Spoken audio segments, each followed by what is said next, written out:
Hello everyone, and welcome to Decks for Dummies, where we make standard decks on MTG Arena that, well, they may not be great, but they're fairly easy to make and can win you some games. So for the first episode of this sort of show, we're going to be doing white. We're going to start with white, then move along the colors, then go into dual color. So for our first episode, we are going to be doing white. Now, white generally has small creatures or tokens or things like that.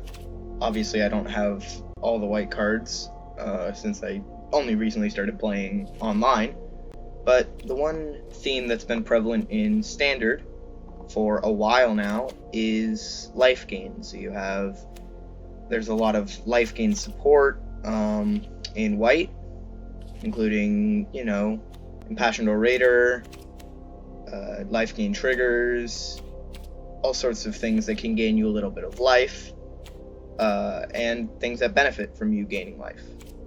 Now, so for this first deck we're going to make is going to be mono white life gain. It's fairly easy to make. MTG Arena gives you most of the cards that you really need already in their little starter decks. So to start out, you're going to want a few things. You want life linkers and things that can gain you life in little increments, like tap, you gain 1 life, because these can trigger your Ajani Pridemates, which you should have 4 of in every single life gain deck. The other thing you want since they're very available and you get 4 already, is 4 Impassioned Orators, which can trigger quite well with Ajani's Pridemate, because every time you play an Ajani's Pridemate, you gain a life and put a +1/+1 counter on it. It's always nice to have a Soul Mender or something like that to trigger your Ajani's Pridemates as well, and a few life gains. Now you can swap out the Alseid of, I don't know if I'm pronouncing that right, of Life's Bounty for some Charm Strays maybe. I personally don't think Charm Stray is that great, and I prefer the protection that the Life's Bounty Nymph gives you. Healer's Hawk, I personally don't use a whole lot, but it is a pretty good card, so you might want to have 2 of them in there. Some people have 4. I think it's good, but you usually have a Daxos. They're fairly easy to get. I only have 1, which is surprising, but it's basically another Impassioned Orator that's just slightly better, because you get to, it's also die trigger, so if you have tokens. Dawn of Hope, I think you get one immediately, so you should have 1 of those. It's a pretty good card. This deck sometimes does run out of cards in their hands, so this is pretty nice to use. It's always nice to have some removal in these decks. I probably had 2 or 3 pacifisms. You may not need 4, and if you're going to do 4, I would suggest adding something that actually gets rid of the creature, because I know a lot of creatures have good activated abilities that you might need, so you could add, I don't know, a Glass Casket, or actually we might take the pacifisms out in a second for a different card, but we'll get to that. So you should have a Birth of Meletis. I don't know how to pronounce that, but you probably should have 1 by now, depending on where you are in the game, or more. I think 2 might be about right, because it's a good card. It gets you some mana if you don't have it. 0/4s aren't too bad. They can block a decent amount of things, and the gaining 2 life can trigger your Ajani's Pridemate, which is always good.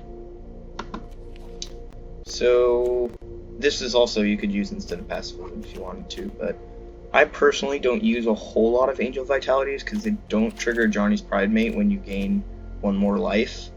So I don't use, but I'd say about 2 would be about right to add if you need it. if you have any Heliod's, add every single one, or add at least, if you have 4, only add 3, because it is a legendary. But it's always good to have these, because they basically act as better Ajani Pride mates, and they can boost your healer talk or your lifelink creatures. You can get a lot of stuff. If you do have a Heliod or pacifisms and stuff like that, and you have an idyllic tutor, which are good cards, I usually add 2 of these in there, because then I have the equivalent of 4 Heliods without the legend rule being annoying. Okay, so if you have any rare wildcards and you really want to make this deck work, I'd suggest getting 2 of these. You don't need more because it is a legendary, but the ability is so good with a Johnny's Pride mate or Heliod. Let's say you attack with one of these, 2 Healer's Hawks, and a pretty big Johnny's Pride mate, gain 3 life, and you put 3 +1/+1 counters on your Johnny's Pride mate, which is ridiculous. And if you have a Heliod, then you put, 2 more on this and 1 more on one of your Healer's Hawks. It's just a really good card. Actually, here's the card that you can take out. You can take out Pacifism for Prison Realm, just because Prison Realm is going to be better overall, because it gets rid of activated abilities as well. So, Omen of the Sun, I find, is pretty nice with Impassioned Raider and Daxos, because you can trigger the life gain clause again. Obviously, this doesn't work very well if you don't have an Ajani Pride mate, but chances are, if you have any Heliods or Idyllic Tutors, and you're gonna have 4 Johnny's Pride mate, chances are you're gonna have some. So I'd say add 2. You can add 3 or 4 if you don't have most of these cards.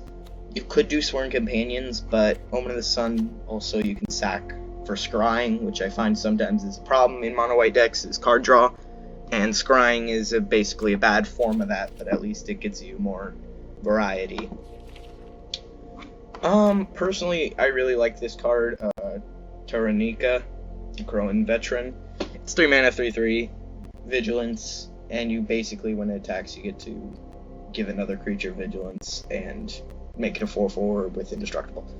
This works really well because you're going to be playing a lot with counters in this deck, +1/+1 counters. It works pretty well with life gain cards like these two. You get +1/+1 counter or 2 on them, and then you can just go ham with it. The biggest problem is you are probably going to lose this when it attacks, because it's only a 3/3. So I'd suggest maybe if you have 2, that's good. If you don't, that's fine. Just add 1. If you have none, it's still okay. You could add 2 Conclave Tribunals. Obviously, this deck's going to be more than 60 cards, but we're going to remove them later.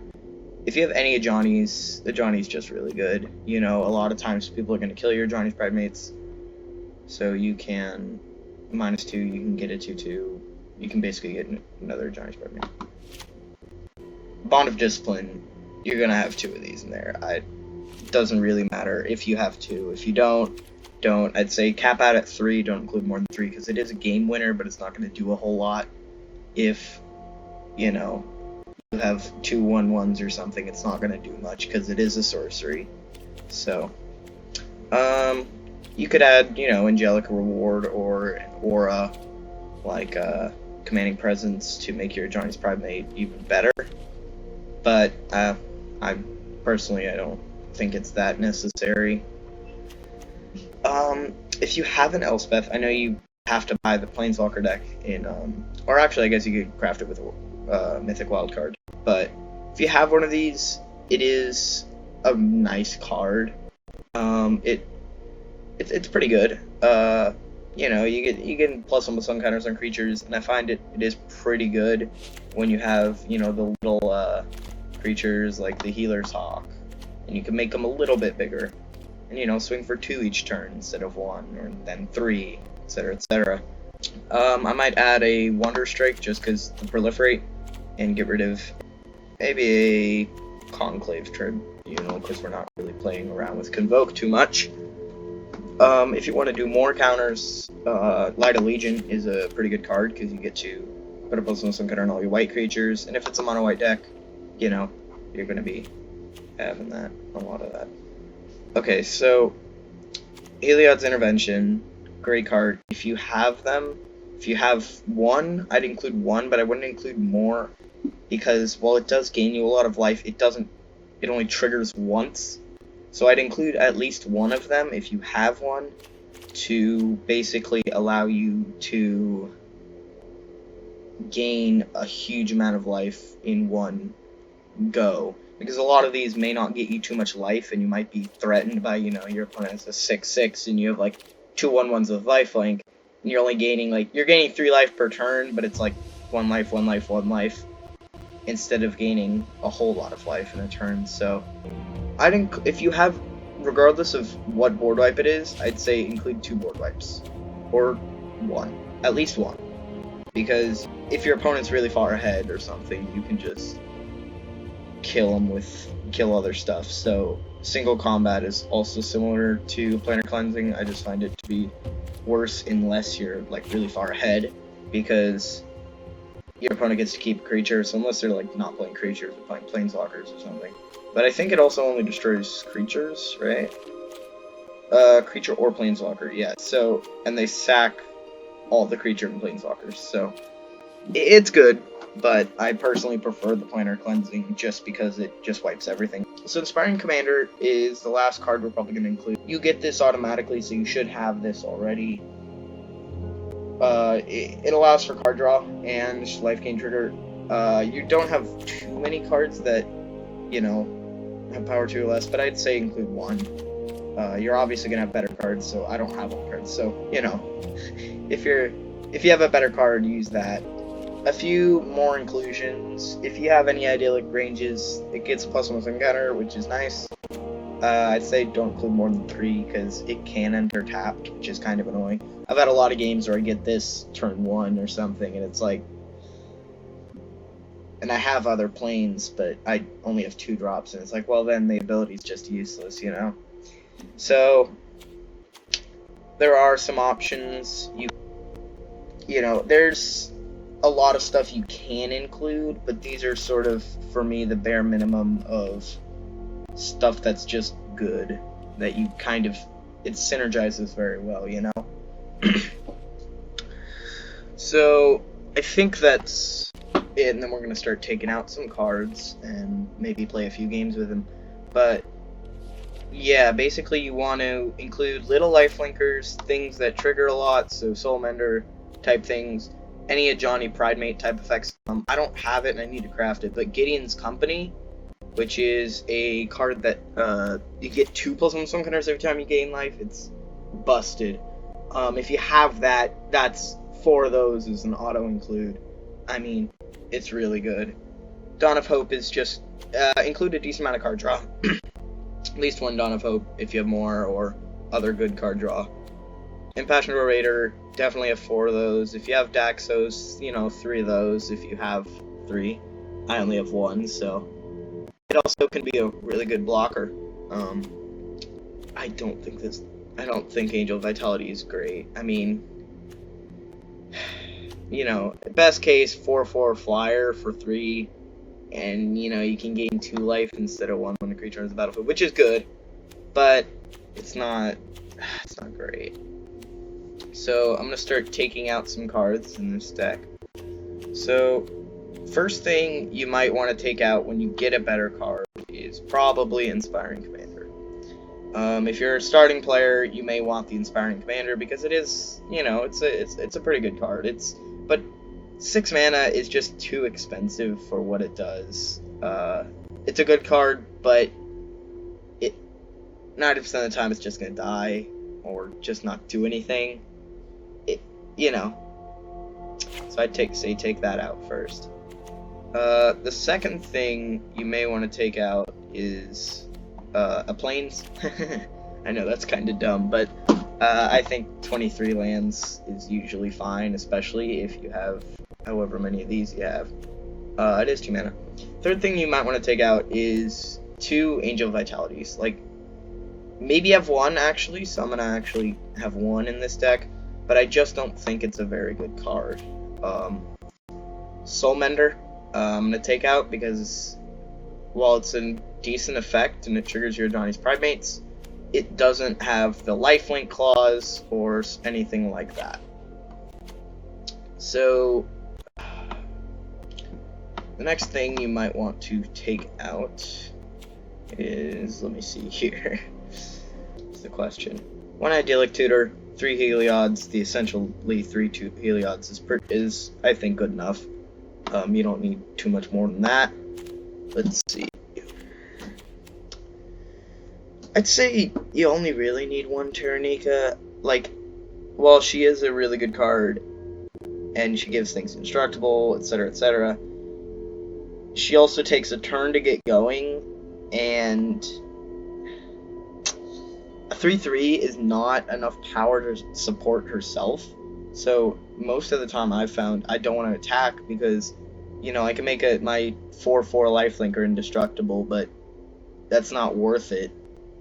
So I'm going to take out one of her. And actually, one card I forgot to include was the Reverent Hoplite, which, if you have Daxos, or even if you have 2 Impassioned Raiders out, this gets nuts. I mean, with the bare minimum of 2 Impassioned Raiders and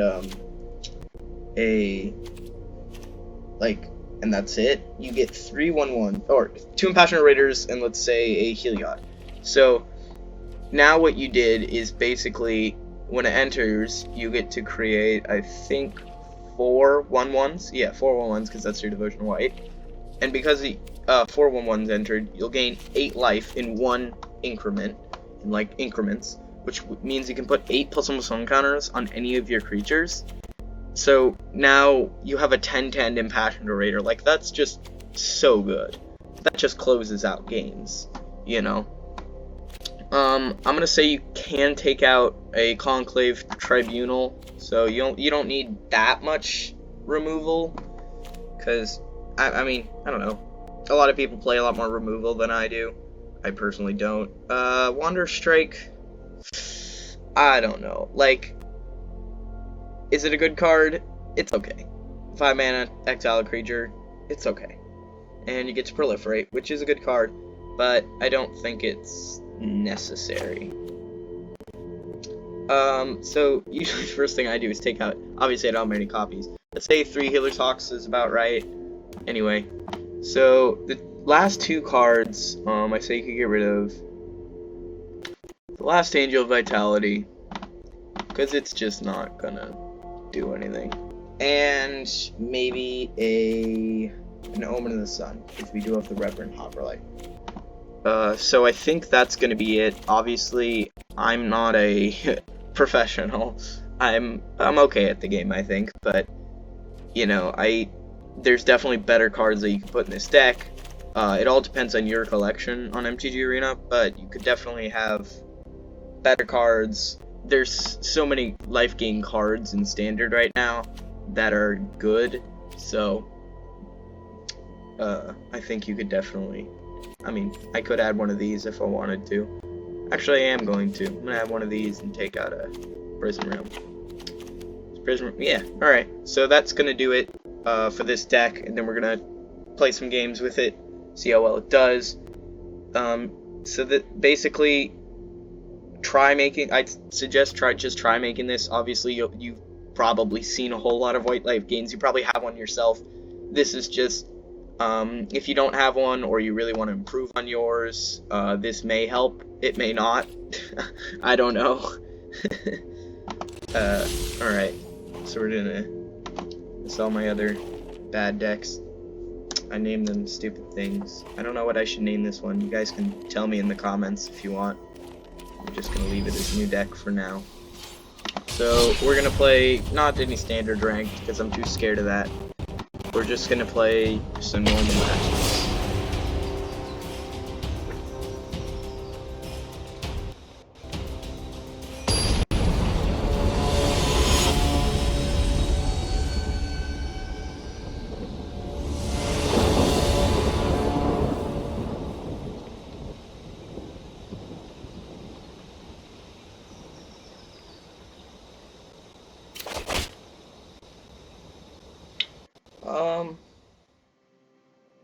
It's a little bit of a risky deck hand because we only have 2 lands, but I think I'll probably lose my first couple games because I'm not great at this. Mono White's life gain, I've found it wins about 50-ish% of the time. I mean, not a huge amount. It doesn't win like super consistently, but it does win, you know, 50-ish%, I'd say. Sometimes it just demolishes. Oh, we're playing against life gain. That's funny. Well, we didn't draw land, so that's not good. But, if we can get an adjoining price, we can get a pretty big creature. We'll see. Oh my god. Okay, we're getting really screwed. Okay, well, oh well. This isn't gonna go well. Maybe I shouldn't have taken out that one. Really well. Oh my god, are you serious? I'd be doing really well if I had a one land, like. Oh well. Yep, and that's game.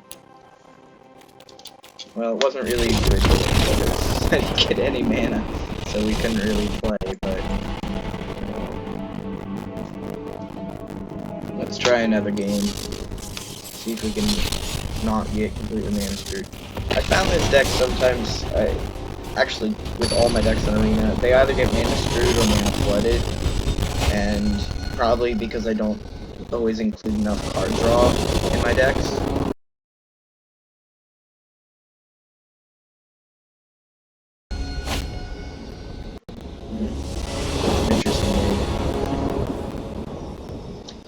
Okay, so I know I only got 2 mana that game, and it didn't work out well. But I do have a Breath of Meletus, which means I get to search for planes, which basically gives me extra mana. So I am gonna keep this, and I have a Heliod, which is just what I needed. And I'll probably still lose, but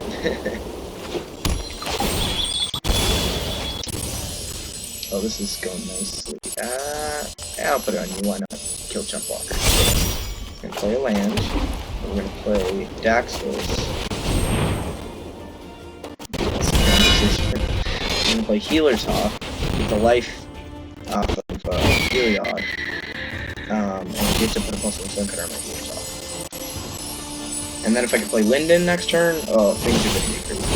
But apparently we can't wait. Oh, but I get to gain another life and put a +1 Stonecutter on Daxos, so. And also, this is coming online next turn, so I can give Daxos lifelink, all that. So, definitely going well this time. Oh, I guess I will sack. Well, never mind. Oh, hey. What's my devotion? Oh, it's 1. Okay, we're just gonna put Linden. Next turn we can get Reverend Haploid, I guess. No. Or, I guess, yeah, I'd probably do Reverend Haploid. It'd be nice if I still had, great, well, there goes, like, all of my stuff. Like, are you serious? I hate it when people have, like, the exact right answer, you know what I mean? And you're sitting there like, are you serious? It's still going decently, though. He's at 17, I'm at 25. We've got another Reverend Haploid. Or if I... Oh, well. Jeez, this guy's playing a lot of moves. Personally, I'm gonna go on a little rant here. I just hate these people who play these, like, board wipe. Oh, nice. Like, decks that just... They don't even, like, try to win. They just want to make their... Like, they win, but it takes, like, 14 years. And they just play removal after removal after removal after removal. And you can't play any of your stuff, and they're not playing anything, so it's not like they're killing you. Look at this! Look at that! It's ridiculous. And it's just disgusting that people are so... And of course he has to work out. And the only good thing I can say is at least he's running out of fuel. And I didn't want to play that, but otherwise I just passed the turn doing nothing.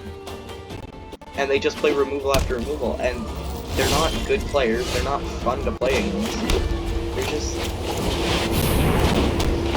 dicks. That's my least favorite type of people. Like, even counterspell decks are less annoying. Because counterspell decks usually have a win. But it seems like... Wait. Why can I even play it? Oh, I guess I can play it just to scry. But why would I do that? You see what I mean? That's... Look at how much removal is on Spirit Dead right now. Removal, removal, removal, removal, removal, removal, removal. And I guess that's... And another removal. It's like, dude, just... stop. Just stop. You don't make good decks, you just make annoying decks. Oh, but, on the other hand, it does look like we might be able to win this if he doesn't... He's probably gonna board wipe or something. Oh, there is little as exquisite oh my god! as the artistry of toil. Well, no, I'm not even gonna say good game, I'm just... Actually, he's probably gonna... What? He could have bounced... If he bounced Light of the Legion to my hand, then I would have to replay it, and he would actually be able to win. But apparently... Well, there's an example of how this deck works, I guess. Against a really annoying opponent. I had a lot of synergy going until he screwed it up. You're probably gonna, if you're playing this deck, you're probably gonna encounter a whole lot of people doing this sort of thing. We'll see. Oh man, why do you keep giving me these 2 mana really good hands? Okay, so I think I kind of have to keep it, because this is such a good hand. I mean, oh, 2 healer talks for 1 mana. Okay. Risky, but I think the risk is worth it in the fact that if I can get 3 mana with this hand, I'll be really good for a while.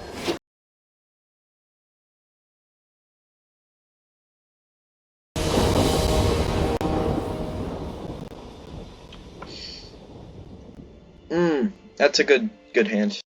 No Johnny's Primates, but I'd say usually try to get a hand with the Johnny's Primates. Like if it's like this, it's a bit iffy, where you might keep it because you do have a turn 1 player, turn 2 player, turn 3 player, turn 4 player. You know, you have a thing to play every turn, but you don't have anything to. You gain like little life from these, you know. How much you want to bet he has the called? Because 90% of the time, when you're playing with Called Familiar, Witch's Oven, you're gonna keep a hand with both. Yep, called it.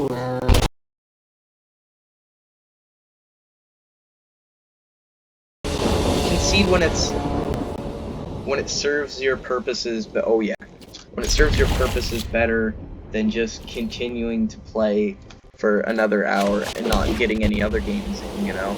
Playing against the board wipe decks that take forever and do nothing for a whole lot of time, and they're on... Like, you think you might be able to win, but most of the time you just can't win. And I really hate those decks, like, so much. Because they're all, like... They just put all the rare board wipes they have in there. And you're like, okay. Oh my god, this might be like just crushing. What to do? I think I'm going to do Heliod right now, actually. Well, I'll do Linden. Then I can get triggers. Because what I'm hoping to do next turn is play land, play Passionate Raider, then play Johnny's Pride, and that's gonna get a lot. Yes! And he doesn't have anything else to play, so this is going really well. Because Passionate Raider, yeah, that's the right play to make, I think, because it would game the same regardless. And the Johnny's Pride, which triggers both of those. And then if we swing with those two, which you can't kill either, this triggers like this triggers twice. And I have a Helion in my hand, so next turn things are going crazy. Oh look, he's got a little cat. And I can hit him for 2 this turn. And when I play this, my devotion is 7 already, which, because Linden is 3 white.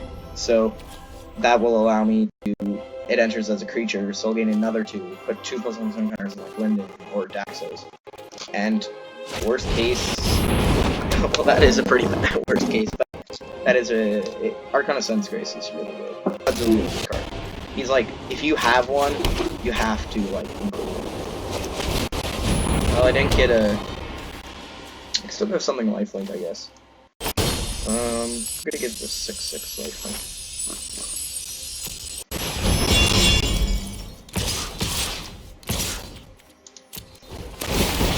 And we're gonna make this 7/7, 7/7.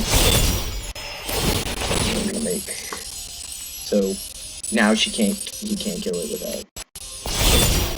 So a 5/11. And as lifelink as well, Linden. So while he can block all the creatures, and sure the Pegasus is lifelink, but I mean still getting life, so I'm gonna put up with some kind of Passionate Raider. So there's not he's gotta keep playing a lot of enchantments in Passionate Raider. I just wanna make sure the Heliod can't kill anything mine. So I'm gonna pay 4 and activate this ability to create a 1/1. This was some kind of new. I think I might decline to draw a card because I think no, I am. I think a card is worth it. Oh well, the planes. Oh well. Because I gained a life, I'll put the counter on Passionate Raider. Because basically, the thing is, what's gonna happen here is he's gonna lose creatures every turn. See, because I have so much power. Oh wait, actually, I might be able. No. So I'm gonna make you bigger. Well, you can give something protection from the colors, I guess. Put 1 on you. 1 on you. Oh, problem. I should have put more on Passionate Raider because now he can kill him if he double blocks with Heliod and face it. But then creature hold 9 will die, so I'll gain a lot of XP and put a 1 up this and things.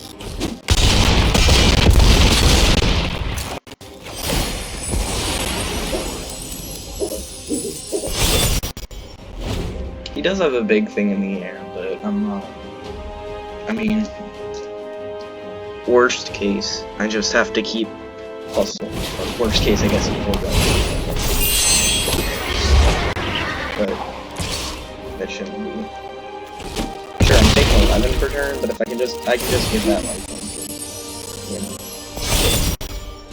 12/10.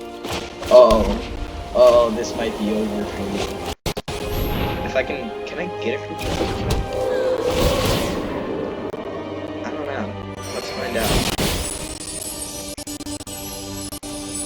No, I don't think I can. I will draw a card. Oh. Trigger creature and game active. I'm gonna make that bigger.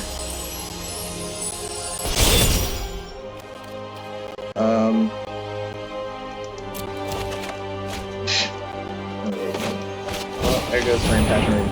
Yeah, I think this made me. I mean, look at how much stuff I have. This is a white deck at its peak. I mean, look at it. Beautiful.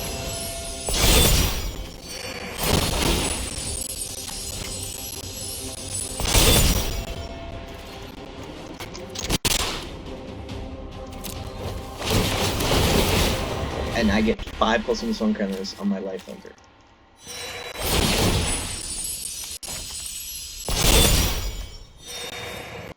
Linden, it shows how good Linden is in a white deck with this many triggers. You can just do so much, and she adds devotion as well, which is never hurts. I mean, look at how big my thing is. Like, it went from being a 1/1 to an 8/8 in this turn with life. There's not a whole lot he can do, to be honest. I mean, sure, he's gaining more than he's. Oh wait, no, he's not. Never mind. Let's put a puzzle sun counter on. Doesn't matter. I mean, I guess. Yeah. Ah, yeah, and he gets one because Pegasus died. Whatever. Now, here's what I'm wondering. I feel like he has a plan, like, to kill me, but he'd have to make me go from 45 to 0. Look at, oh man, 3 triggers, 3 Pokemon I'm gonna do. We're gonna, wait, which one is the one that, oh, that one's the one that came. I'll take it. Well, if any of these die, I can literally just replay them. I'm just gonna go that long. No, I don't want to drop it.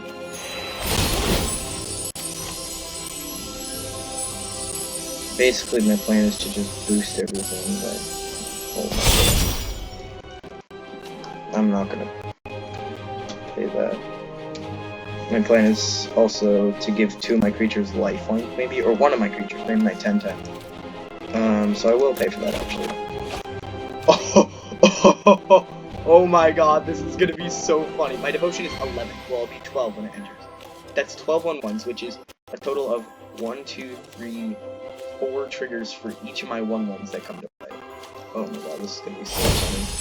I'll give you a lifelink.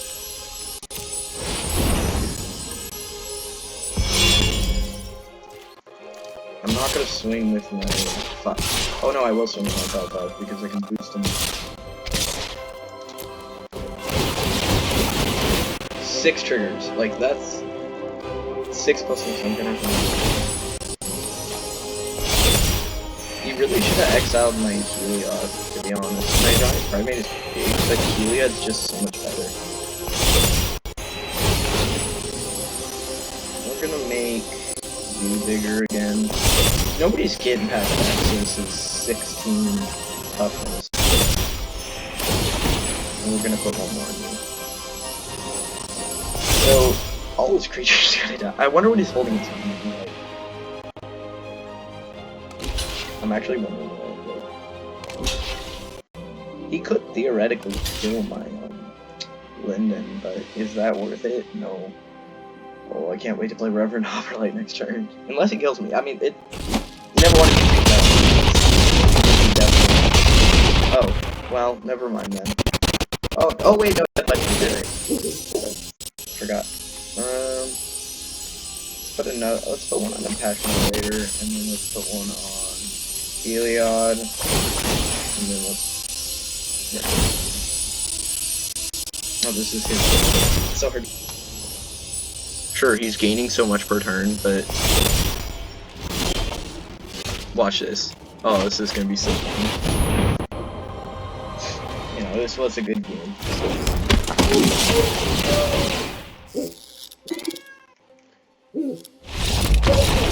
Yeah, because there's nothing you could do against. Because 12. Let's see, 12 times 4 would be. Wait, no, it was. Let's see, I had 3. Yeah, I had 3. So 12 times 4 would be 48. So that'd be 48 triggers of life gain. So 48 plus almost 1 counters on one of my creatures. And then I sack the Elysiad of Life's Bounty and give it unblockable. So yeah, that was game.